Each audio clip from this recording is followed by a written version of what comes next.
cop arrested for assaulting a disabled black man. You throw me down. You throw me down.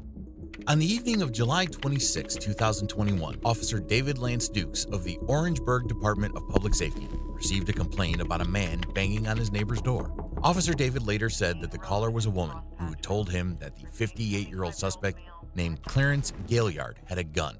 Upon arriving on the spot, David ordered Gaillard to get on the floor, which Gaillard did. Hey, let me see your hands. Get on the ground! Get on the ground! Get on the ground right here! However, the officer still wasn't happy and proceeded to force the disabled man to the ground by kicking him in the head, which caused Gaillard's head to hit the ground. Get on the ground! There's a gun behind me. There's a gun up behind me. After forcing Gaillard onto the ground and handcuffing him, David went on to look for the gun that the caller had mentioned. But there was no gun. David only found a stick wrapped in shiny silver tape, which Gaillard's lawyer later said that his client keeps the stick to protect himself from stray dogs. Soon after, David's fellow police officers also arrived at the location and were inspecting the matter. Even Gaillard's neighbors started to question David's use of excessive force, whom he tried to silence. Yep. Listen. Yep, they slammed my head Listen. down on the cement. Yep. Go back inside. Go back in the house. Go back in the house. After David helped the victim to his feet, Gaillard started complaining about his head injury inflicted by the officer. You throw me down. I sure did. And, You wasn't listening. yeah. Although David succeeded in silencing Gaillard's neighbors, he couldn't silence other cops, who are now looking at him with suspicion. Seeing himself getting cornered, David tried to justify his actions by saying that Gaillard wasn't cooperating and that he was worried about his life since the caller said that Gaillard had a gun. He was in front of the car when I came up. He was walking like this. And I thought it was a gun at first. I said, drop the gun, drop the gun, drop the gun, drop the gun. I had him at gunpoint. But did Gaillard really have his hands in his pockets? Let's have a close look at what really happened. Right after Mr. Gaillard appeared from behind his car, he had his hands up in the air, which proves David's statements to be wrong. Besides, David kicked Gaillard when he already had his hands and knees on the ground, which doesn't make any sense as the suspect wasn't a threat to David. Gaillard was later uncuffed and provided medical aid, but Officer David didn't show any remorse. As Gaillard's cousin, Julian, asked him for his card, David denied, saying they don't have any cards. As it turned out, it was one of David's many lies about the incident. Although David denied giving his card, Sergeant Polliter proved him wrong right at the moment by saying that they do have business cards. After a brief investigation, Gaillard and his cousin Julian were released.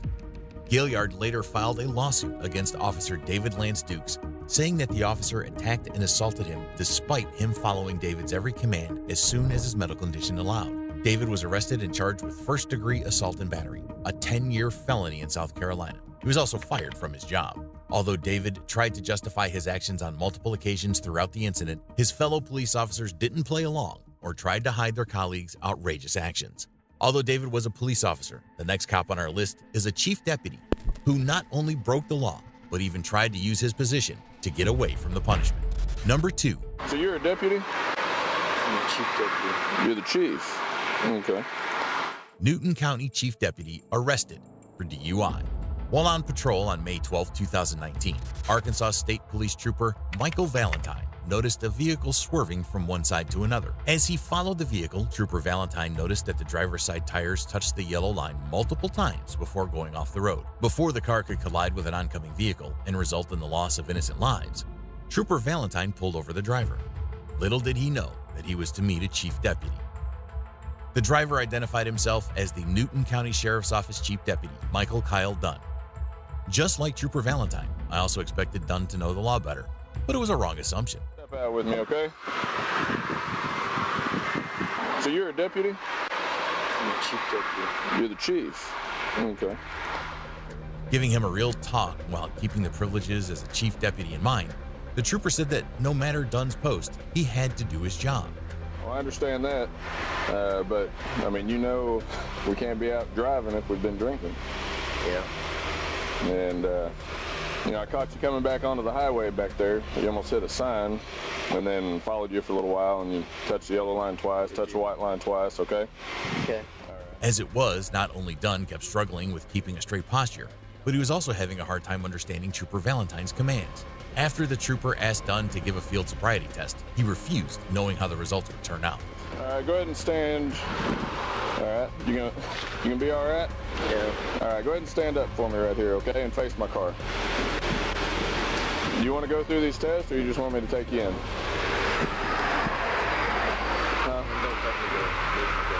I won't take you to Newton. We're in Boone right now, so I'd be taking you to Boone. Okay. I know it sucks. All right, but like I said, it's not my choice. Can't give me a break, man. You know I can't. Absolutely can't. It's on camera. I can't do anything about it. I've got family out here on this highway. I'm sure you do too. Not only that, he even proceeded to ask the trooper to give him a break, which Valentine courteously refused, reminding the chief deputy about the dash cam recording the incident. Now, to speculate about what would have happened had there been no camera recording the incident, I'd leave it to you. Trooper Valentine gave Dunn two choices. Either he gives a field sobriety test or chooses to go to jail. Well, Dunn chose the hard way. You have a pretty good chance of, judge finding you not guilty. He does that quite a bit. I don't know how. I've never seen him in court with another officer with a DWI, but in that court. But he didn't like being handcuffed, a policy that he would have followed against a citizen if he were to arrest one. Although Dunn tried to remind the trooper about his being a cop again and again, Valentine kept doing his job. But he did respect Dunn's position while doing so. The trooper even reminded Dunn about the judge's good behavior with the cops. After giving him some hope, Trooper Valentine transported Dunn to a local police station where he was cited for driving under the influence, along with refusing to submit to a chemical test of his breath. Dunn was later presented in court, where he was found guilty of driving while intoxicated and was ordered to pay a fine of $800. Dunn was also sentenced to 1 year in jail with suspended for only 1 day. However, for that day, he received credit for time served. Dunn tried to get away from the hammer of justice. However, the next cop on our list, number 3, Sheriff James Lujan, used his power to interfere in the investigation and protect a murderer. Let's have a look. You're in charge? Yeah, yes. Pull your people back. I'll bring him in. Bring who in? Phil Chacon? That's who you have a warrant for? Right. Pull everybody out. I'll bring him in. I don't want to pull them out. Huh? I don't want to pull them back. Excuse me? I'm not asking. I'm telling you. I will bring him in. Okay? We don't need to make this bigger than what it is. Hey, the sheriff just pulled in, and he's asking us to pull back, and he'll pull him in. But he's been drinking. I can smell it on him. We're gonna need somebody. Huh? Yeah. Okay, we need to pull somebody over here, somebody above me, because he's already pushing his weight around with me. So. Okay. We're not pulling back. Hi. I'm waiting for. I told Jeremy. Jeremy's calling Command 1 now. But do you smell it, or am I the only one who smells it? Please do something about Okay. Right. On March 22, 2020, the Espanola Police Department tried to arrest a suspect involved in a stabbing incident. However, the suspect, Philip Chacon, refused to give up and locked himself in his home. While the city police were trying to get Chacon out, the Rio Arriba County Sheriff James Lujan arrived on the spot. Although the police officers expected him to assist them in conducting the arrest, Lujan proceeded to ask the cops to leave Chacon alone. Seeing the unreasonableness in the sheriff's statement, the on-duty cop refused his order. Well, Lujan didn't like it at all. Hey, Undersheriff, how are you? Good, yeah. Good. It's James here, the sheriff. Let me just sneak this man. Hold on. Sure. You want to do it in there? Here, what? Just have a couple of seconds. Although the sheriff kept asking the police officers to pull back, the cops resisted. What made the situation even worse was that the officer could smell the odor of intoxicants coming from Lujan's breath. The on-duty officer called the Espanola Police Department for assistance to deal with the drunk sheriff, who was not only causing more trouble in an already difficult situation, but was also ruining the hard work of the cops, who had tracked Chacon down after a long search. While on the spot, Sheriff Lujan kept talking with the suspect through his phone. Although Lujan tried to interrupt Chacon's arrest, the suspect surrendered later.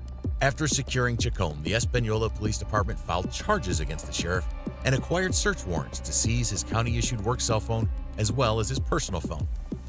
Upon arriving at the Rio Arriba Sheriff's Office, the city police were faced with a lot of resistance, not only from Lujan but his colleagues as well. However, seeing no way out and a search warrant by 9th Judicial District Attorney Andrea Reeb, they gave up. Lujan was taken in handcuffs from his office and was transported to the Los Alamos County Jail. After investigating the sheriff's cell phones, Española PD came to know that neither of the phones was the one that Lujan had used to communicate with Chacon. He was later charged with resisting and obstructing an officer, a felony. There has been a lot of tension between Española city councilors and the sheriff's office since Lujan's arrest. Seeing the critical situation, the state attorney general, Hector Balderas, said no one is above the law, but all enforcement officials must work together to keep their communities safe while ensuring justice and due process for all New Mexicans. Although cops covering up their corrupt colleagues is one of the biggest threats to our justice system, law enforcement officers fighting each other isn't going to help either. If you want to support the channel, please subscribe as it means a lot to me.